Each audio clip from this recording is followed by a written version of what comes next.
Okay, so today we're going to continue our discussion of protection.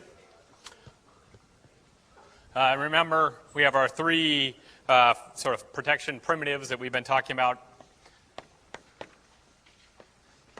Authentication,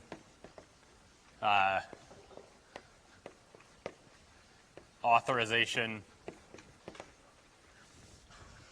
and confidentiality.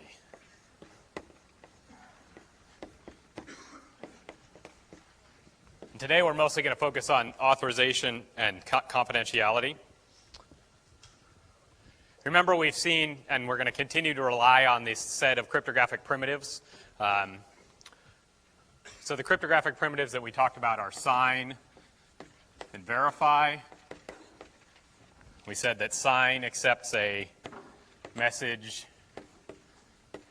and some key, and verify accepts the message and some key.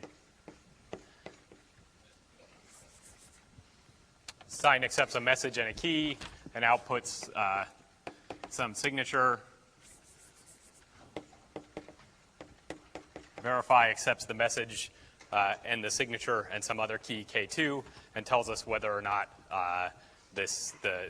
tells us whether or not it believes that the message that this M actually corresponds to this signature. Right? We talked about how if K1 is equal to K2, this is a shared key system, and if K1 is not equal to K2, we typically call this a public key system.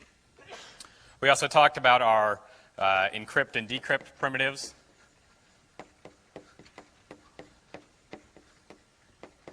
We said that encrypt accepts some message M and some key K1 and outputs some encoded message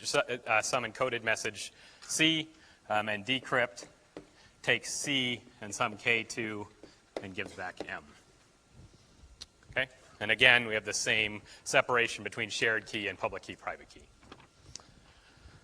Okay, so if you remember last time, we were talking about this protocol that was a protocol for doing secure, for establishing a secure communication channel. So we got as far as talking about how we would actually authenticate a user. We talked about the process for authentication. And then we were using our authentication process to exchange, to build up a protocol for setting up a secure communication channel.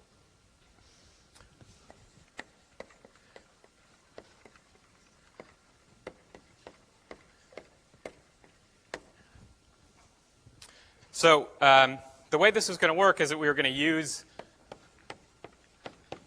a public key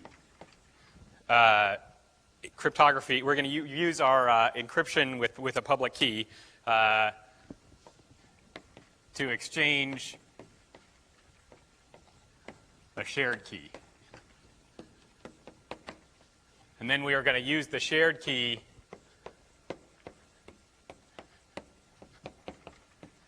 to encrypt our communication.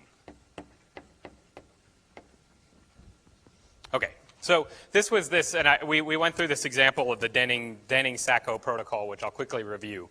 And remember, I told you that this protocol is broken, and we got as far as not quite figuring out how it was broken. So let's see if we can figure out how it's broken now. So again, we said the idea is Alice first sends a message to Charles. So Charles, remember, in our model, Charles is this certificate authority, the guy who's going to issue, who both Alice and Bob know and trust.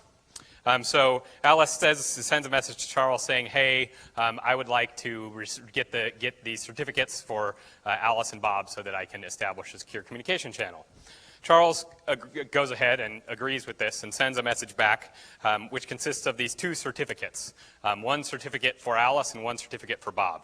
Both of these certificates have been signed with Charles's private key.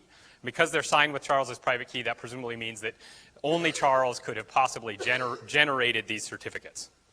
Okay? And the contents of these certificates are simply the public keys of A and B. There's two certificates, and each certificate contains the public key of the name of the principal that the certificate belongs to, the public key of that principal, and some timestamp, which remember we said we want to use to make sure that these certificates are fresh. Okay, and now what happens is that Alice, in order to establish this communication with Bob, needs to propose a shared key that she can go ahead and use with Bob. So what she does is she sends her certificate, which is something that Bob should be able to use to validate that she is in fact who she says she is. And remember, she can't forge this because it's signed with Charles's private key. And she also goes ahead and sends this proposed key. And the way she encodes the proposed key is to sign it with her private key so that Bob knows that it actually came from her. And then she encrypts it with Bob's public key so that Bob believes that this message, so that only Bob can actually go ahead and decode this message. Okay? So let's think for a minute, and we started to get towards figuring out what's wrong with this protocol. And the way that we want to get, the way that we started to talk about was to talk about, well, what properties would we like a protocol like this to have? We said one property we would like is for it to have freshness. What freshness means is that the protocol shouldn't be susceptible to replay attacks. That is, somebody shouldn't be able to take a message, shouldn't be able to overhear a message and then replay it sometime much later in order to sort of cause that message to happen again, right? So even if that person can't actually look inside the contents of the message, they may be able to get something to happen simply by replaying a message. So freshness is something we want our protocols to have, and in this case, we're achieving freshness hopefully by including this T, which is a timestamp in the message. As I said last time, getting the timestamps to actually work correctly is something that you have to be careful about, and this is described in section E of the notes. Freshness, so the first property is freshness. The second one is appropriateness.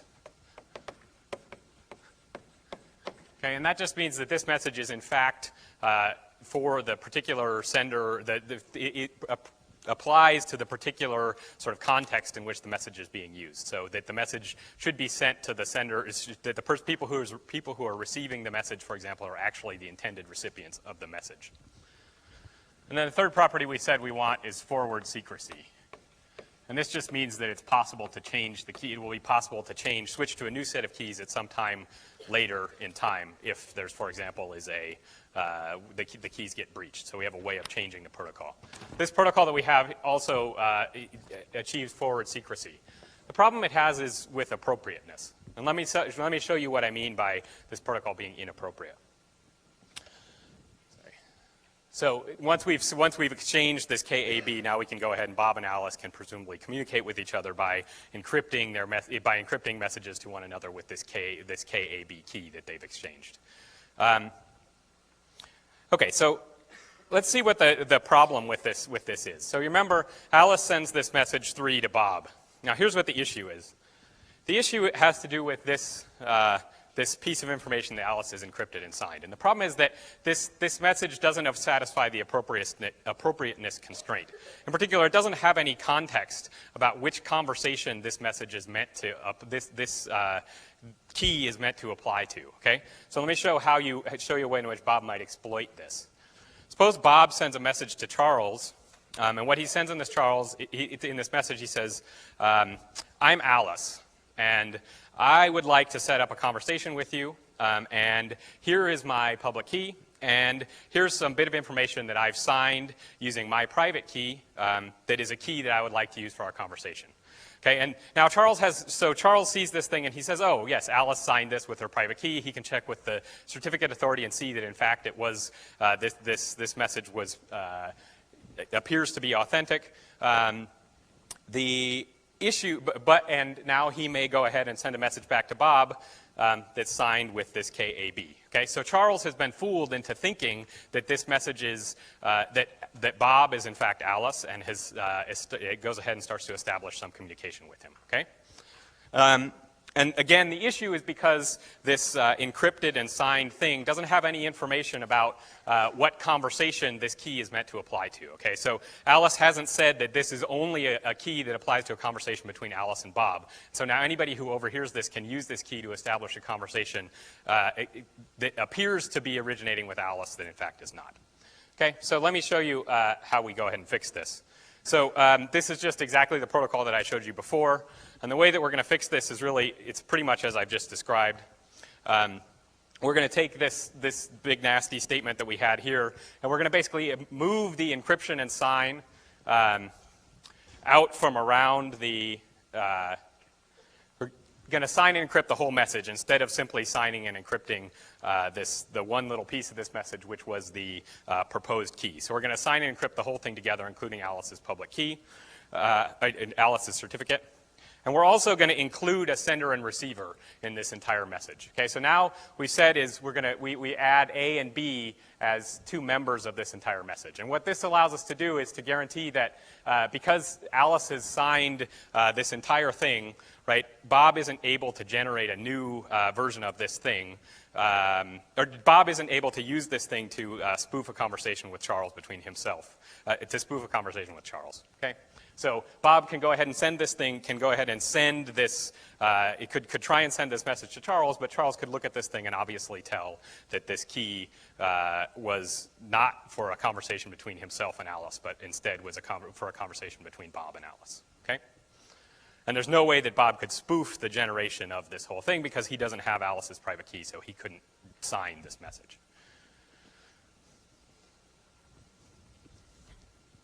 Okay, so that wraps up most of our discussion, the extent of the discussion from last time. So what we saw last time basically is a way to set up, to do authentication, and then at the very end we talked about how we can use authentication to establish this secure communications channel. So establishing a secure communications channel relies on sort of this, the confidentiality piece of this story. I just want to spend a few minutes talking about what confidentiality is and how it works.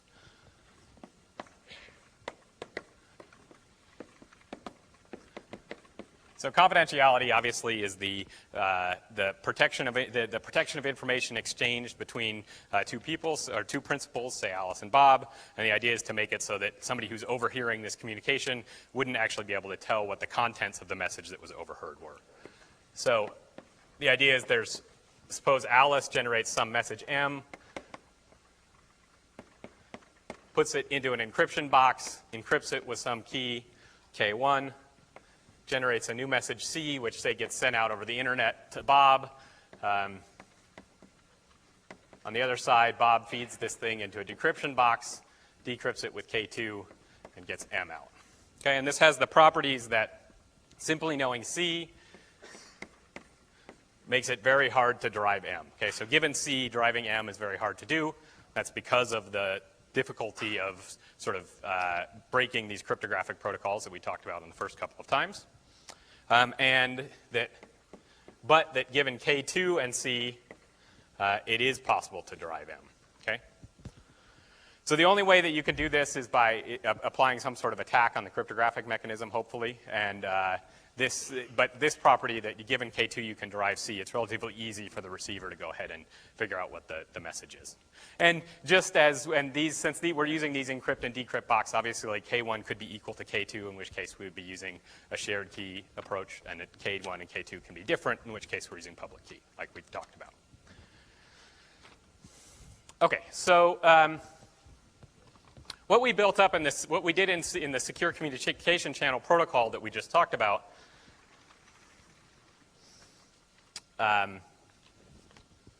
just go over here. What we did in the secure communication channel that I just talked about was to both authenticate and establish confidentiality and to authenticate and then establish confidentiality. So we had both confidentiality and authentication. So at the end of this protocol, Alice and Bob have authenticated with each other, and they have confidentiality because they've exchanged this key, KAB, that they can use to have a private conversation with one another, right? So this is going to be a common thing that we're going to want to be able to do. It's confidentiality plus authentication.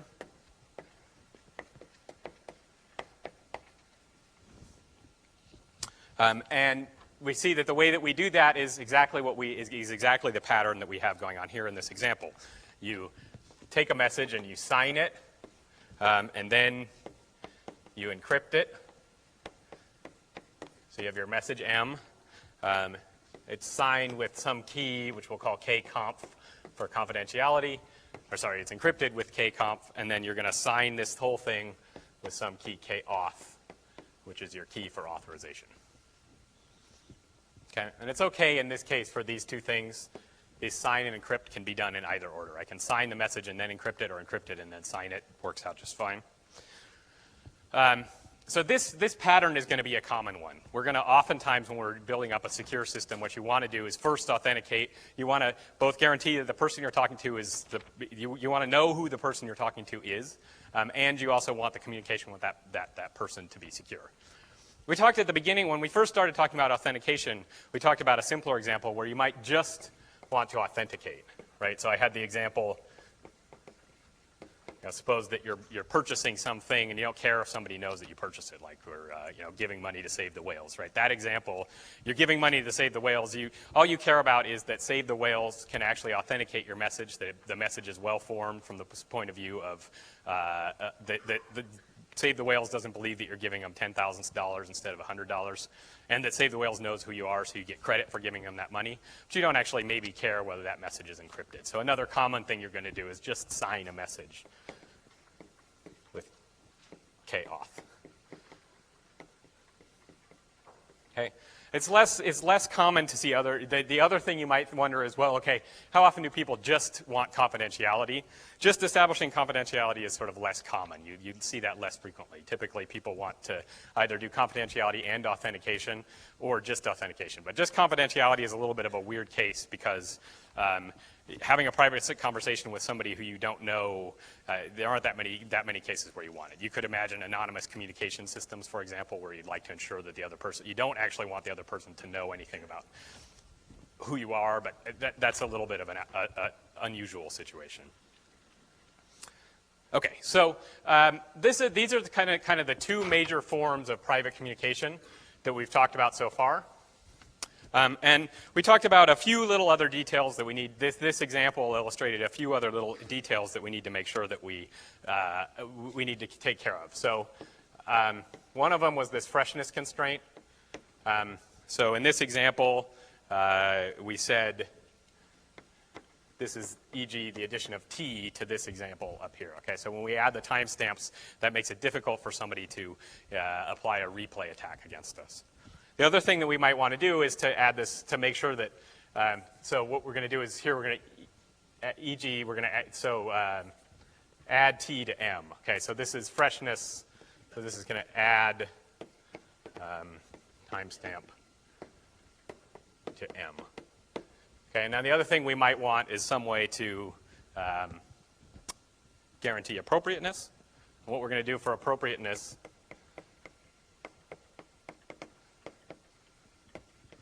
what we need to do to make sure the message is appropriate is we need to add context to the message. So we need to add some information that specifies who was originally involved in the message.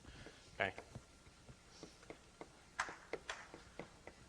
So those are these are sort of the two major kinds of protection that we have, and we need to make sure that our protocols that we use sort of provide these kinds of guarantees.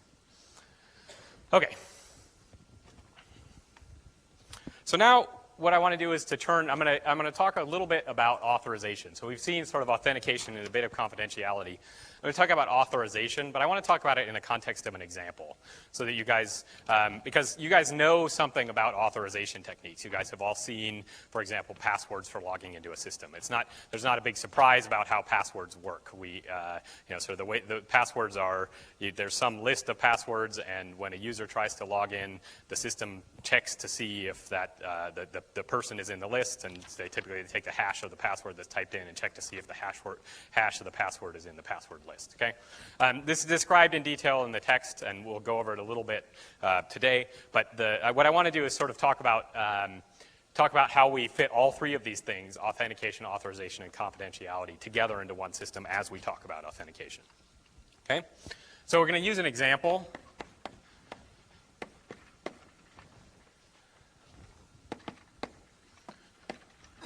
Which is the web.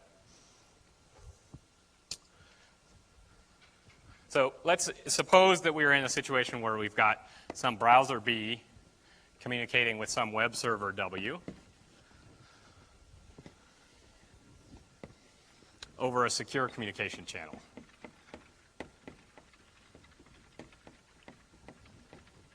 And if you like, you can think of the secure communication channel as having been established by a protocol like the one I've shown here. In practice in the web, there's a common protocol that's used to establish the secure communication channel called SSL, Secure Sockets Layer. Okay? So this channel has been authenticated, and it's confidential.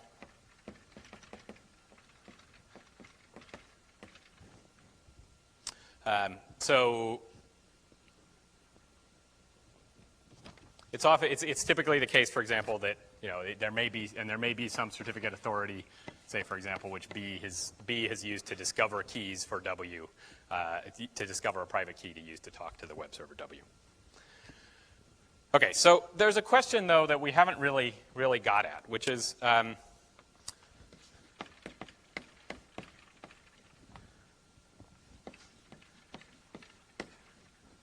how does W know that B is authorized to access?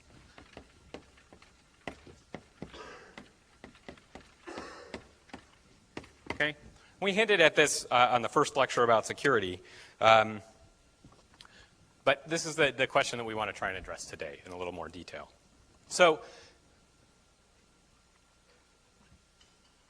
the issue is that once this protocol is established, these two guys have exchanged a key with each other, this KAB or KBW, right? And this is a shared key that these guys can use to that these guys can communicate with each other. But basically, all that W knows about B is that this is somebody who has this key. This is the same B who initiated this connection with me, right? W may not have actually checked to go ahead and see what it is on the server what services on WB has access to, right? So W needs to go ahead and figure out what it is that B can access, and needs to sort of check all the accesses that B tries to make on W to make sure that it's authorized to do so. Okay. So if you remember back to the very first lecture, when we talked about how authentication and authorization work, we sort of said there's two steps, or in this case, we're going to actually talk about 3 steps. So we've got 3 steps, or 3, let's call it 3 authorization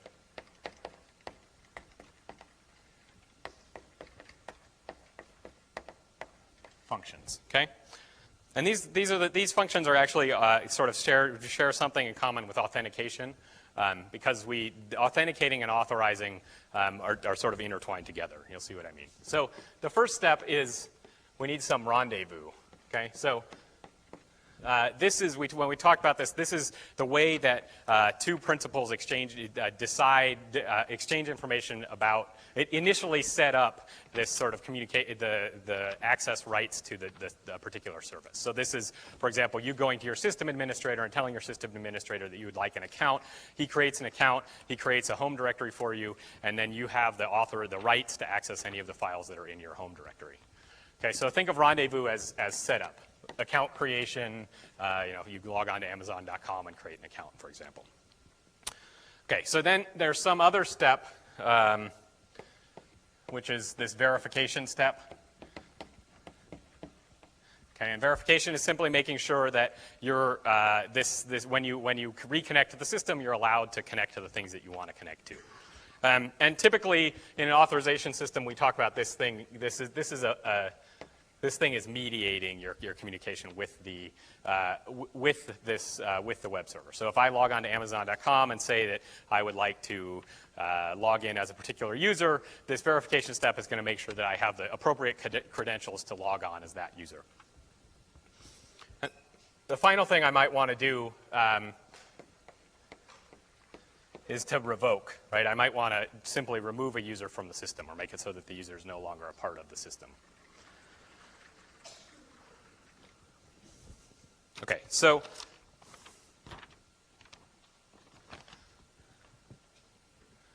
there are 2 common or 2 widely sort of used approaches for authentication that have different parts of the, sort of do different things at these different steps. So the two approaches are called lists and tickets.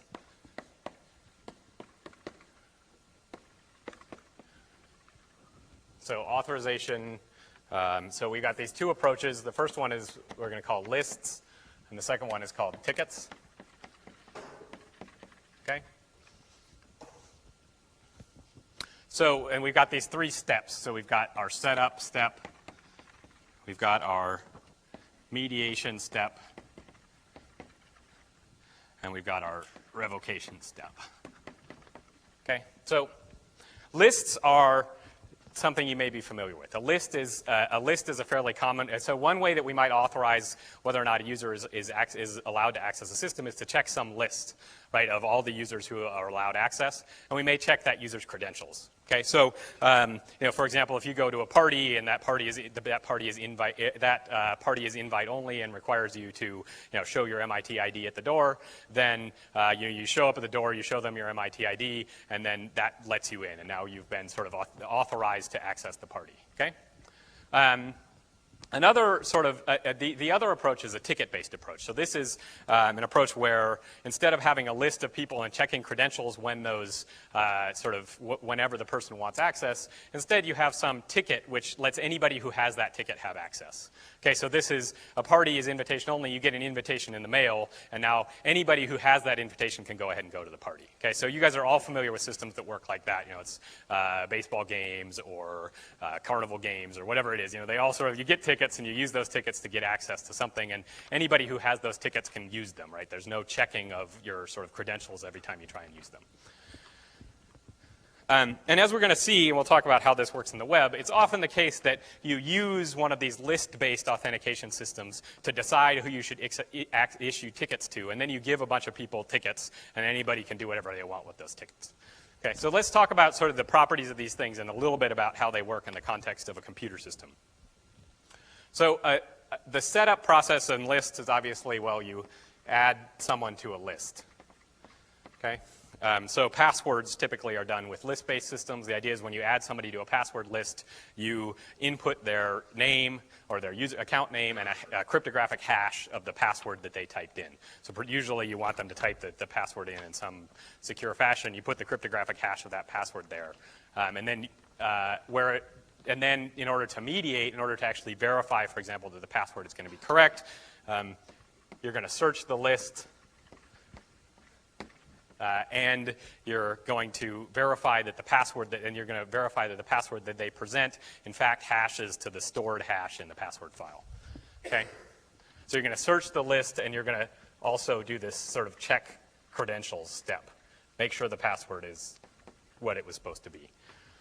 So it's relatively easy then in this environment to revoke somebody's access. You can remove them from list.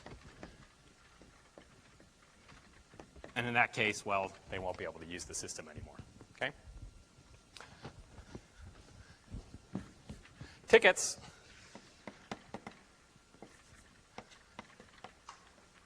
The idea in a ticket-based system is that, well, when you're going to generate a ticket.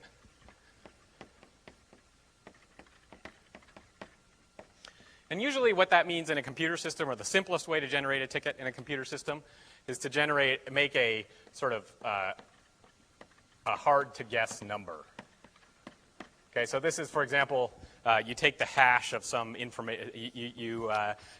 This might be a hash of something, or it might just be a big random number, right? You want it to be something that if somebody picks another random number out of thin air, they don't have a very high probability of guessing a number that actually allows them to access the system. But if they do, anybody who has this ticket should be able to access the system relatively easily. Okay, so tickets, because these tickets are just, say, for example, a big random number, users typically should feel free to share these, might be able to exchange these tickets with each other, right? They should be able to share them with other people and use them for access. Whereas users typically are not going to share their passwords with other people. So tickets are a way that a user can hand off sort of the authority, the right to access a system to some other user. They can delegate. Okay, so now to mediate, well, we're just going to look up. This is just going to be a table lookup. Okay, so we just need to make sure that this is a valid number that was in fact given to us. And typically we don't have to go and check credentials, right? The user doesn't have to supply a password when they supply us with a ticket. Okay, and then finally, in order to revoke, well, we might be able to invalidate a ticket. But invalidation, so you might be able to say, for example, remove it from this table. But invalidation actually, so that works fine if we're okay with getting rid of an entire ticket. Okay, but suppose, for example, that I want to revoke the right of a single user to access the system. Okay, that's very hard to do in a ticket-based system because, so suppose that you guys decide that you no longer want me looking at some discussion board about 6033 that you've set up, right? And suppose because you're writing bad things about me and you say, well, we don't want the professor to be able to access this anymore. So you try and revoke my access. If you've been using a ticket-based system, that's going to be very hard unless you invalidate that ticket. And there are many people who are sharing the same ticket. That's going to be hard to just deny me access because you're going to have to revoke that ticket and then go to everybody else who might be sharing that ticket and issue them a new one, right? Whereas in the password, in this sort of list-based system, you could have just removed my account. Okay. This has an analogy in the real world, which is, say, for example, if you have a sort of door locks are sort of like a ticket-based system, right? So you generate a physical key for something. You could give that out to many people, and then many people can have access to your house. The problem is if you want to revoke access to a single person, then you have to sort of go and either collect the keys from everybody, which may not be feasible, or change the door locks, which denies everybody access until you reissue keys to the people who need them. Okay, so this is if you like, you can think of a ticket-based system sort of like being door locks in a house. Okay, so let's. So there's to these systems lists. Oftentimes the lists are sometimes more formally are called ACLs or access control lists. So you'll see this term used in the text, in fact, as well. And tickets are sometimes called capabilities. Okay. So capabilities are sort of the right to access some resource on the computer that can be delegated from one user to the other, or one principal to the other. And in practice, what we see, both, as I said, in the real world and in computer systems, is that we're often going to use these list-based mechanisms to generate, to decide who to hand tickets out to, right? So, in the case of, okay, who are we going to invite to our party? Who are we going to send invitations to in the mail? Well, you might have some list that you go ahead and assemble based on either people who you know to be MIT students or people who meet some particular set of eligibility criteria. That's the sort of process of checking the list. And then once you've assembled the list, you're going to generate these tickets and send them out, and then anybody can use those tickets. Okay. Okay, so this same analogy sort of holds true in the internet. So let's look at how we might build up an authorization system on top of our secure channel between our browser and our web server. So we've got our B talking over our secure channel to our web server. And the idea is going to be as follows. So this web server has some service that the user wants to try and access.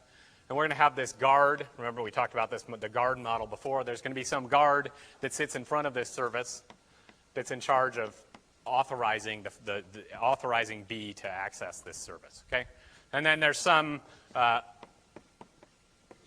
authorization module that runs on B. Okay, so the idea is that B is going to initiate a connection, and then guard is going to send a message to B, to the authorization module on B, saying, well, who are you? What are your credentials to access this system? So this is going to be a form. This is going to be a form of list-based access. Okay, so now this module on B is going to go ahead and send a message back that says, my name is whatever my name is, and as well as some key, some credential, like, say, for example, a password that allows them to go, that is their password for accessing the system.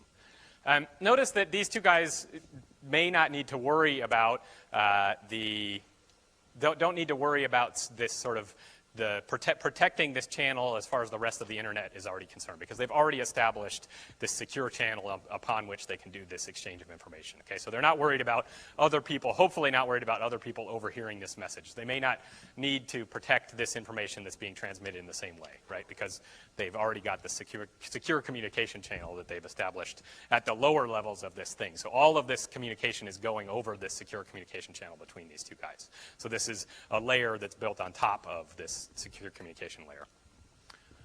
Okay, so now what happens is that what the guard is going to do is he's going to look up this name and password, say, for example, in some access control list and use that to determine whether or not this person has the rights to access and what they have the rights to access to, right? And he's going to generate for this person a set of tickets which represent the sort of services that this person can access on this system. So he's going to have some table of tickets. And this table is going to have things, is going to have the ticket number and the resource, for example, that the user is allowed to access. So he's going to send back some ticket number, call it auth no, back to the user. So we're going to add auth no, and then maybe gives him the right to access some account, so B's account information. Okay, so now with this authorization information, this is the ticket. Now, every time that B wants to go ahead and access his account, for example, he can read account B, and then he just passes the ticket.